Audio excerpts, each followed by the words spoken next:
Alarm grows in Europe over what is seen as Trump's betrayal of Ukraine. Report says, across European capitals, a quiet unease has hardened into something deeper: alarm. Washington's renewed diplomatic push to end Russia's war in Ukraine, once welcomed in theory, has begun to look, from Europe's vantage point, less like peacemaking and more like capitulation disguised as realism. The concern is not that the United States seeks an end to the war. It is that the terms now being floated appear to echo Moscow's narrative, placing pressure on Ukraine to surrender land without ironclad security guarantees in return. For European leaders who see the conflict as the central test of post-World War II security order, this shift feels existential.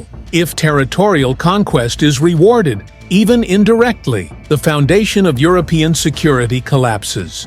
What is unfolding is not merely a policy disagreement, it is a potential rupture in the transatlantic alliance itself. From strategic ambiguity to apparent direction. Since returning to office, President Trump's Ukraine policy has swung like a pendulum.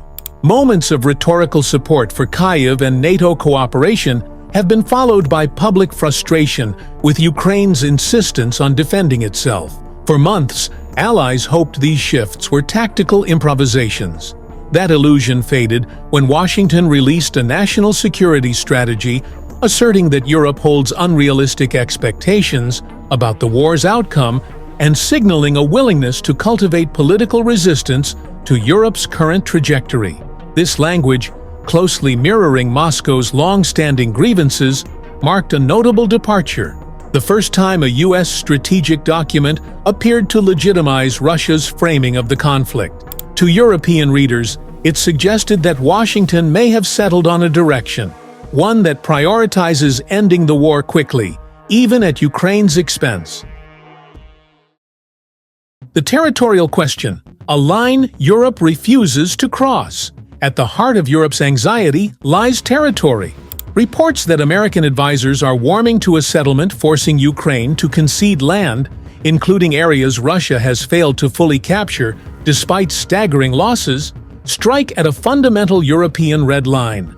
From Paris to Berlin to Warsaw, leaders understand what such a precedent means. If borders can be changed by force, then the post-Cold War security architecture collapses. The Baltic states, Poland and Romania, see Ukraine not as a distant battlefield, but as a forward shield protecting their sovereignty. Any peace plan that rewards aggression risks inviting future wars rather than preventing them. A peace process that raises hard questions. The mechanics of the emerging peace framework have only intensified European suspicions. A 28-point proposal drafted by American officials with Russian consultation, coupled with leaked transcripts suggesting U.S. envoys coached Moscow on appealing to Trump's instincts, has raised questions about neutrality and leverage. European diplomats fear the negotiations are asymmetric. Russia gains international legitimacy and de facto recognition of gains, while Ukraine is asked to trust non-binding promises of future security. Such guarantees, Europe remembers, failed in 1994 under the Budapest Memorandum, an agreement that did not stop Russia's tanks in 2014 or 2022. Public opinion and the political risk inside America. What complicates the White House's calculations is that Trump's approach does not enjoy broad public support at home. Polling shows Americans opposing coercion of Ukraine by large margins, and strikingly, Republican voters disapprove of the policy more than on any other foreign policy issue. This disconnect matters. European leaders do not only weigh presidential signals, they look to the durability of U.S. commitments. A policy that lacks domestic consensus is vulnerable to reversal, further undermining confidence in Washington's reliability as a security anchor. Europe's dilemma: dependence without control. The United States remains indispensable to Ukraine's defense, particularly in intelligence sharing, logistics, and weapons supply chains. Even after halting direct aid, Washington's willingness to sell arms to European countries for transfer to Kyiv has been critical. European defense production is accelerating, but it cannot replace U.S. capabilities overnight. The nightmare scenario for Europe is not just a forced peace deal, but an American decision to disengage further, cutting intelligence or blocking arms transfers altogether. That would compel Europe to shoulder the war alone, testing its unity, industrial capacity, and political will under extraordinarily pressure. Pressure on Moscow, a path still open?